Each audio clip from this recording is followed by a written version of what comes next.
மனோதைரியமும் திட சிந்தனையும் ஒரு சேர கிடைக்க வேண்டுமென்றால் ஹனுமனை வழிபட்டாலே போதும். எத்தனையோ ஹனுமன் சன்னதிகளுக்கு சென்றிருப்போம், சிலைகளை பார்த்திருப்போம், தரிசித்தும் இருப்போம். ஆனால் சயன கோலத்தில் ஹனுமனை பார்க்க வேண்டுமென்றால் அது உத்தரப்பிரதேச மாநிலத்தில் உள்ள பிரயாக்ராஜ் என்ற இடத்தில்தான் பார்க்க முடியும்.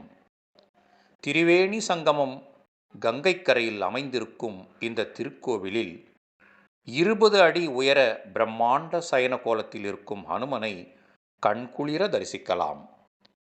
இலங்கை போரில் வெற்றி பெற்ற பிறகு சீதா பிராட்டியின் அனுமதியோடு ஹனுமன் இங்கே வந்து ஓய்வெடுத்து கொண்டதாக ஒரு புராணக் கதை உண்டு.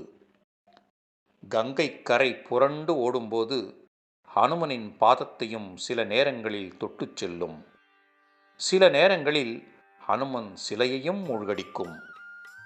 திரிவேணி சங்கமத்தில் குளித்து இந்த ஹனுமனை தரிசனம் செய்தால் வளமும் நலமும் சேரும் என்பது மாத்திரம் நிச்சயம்.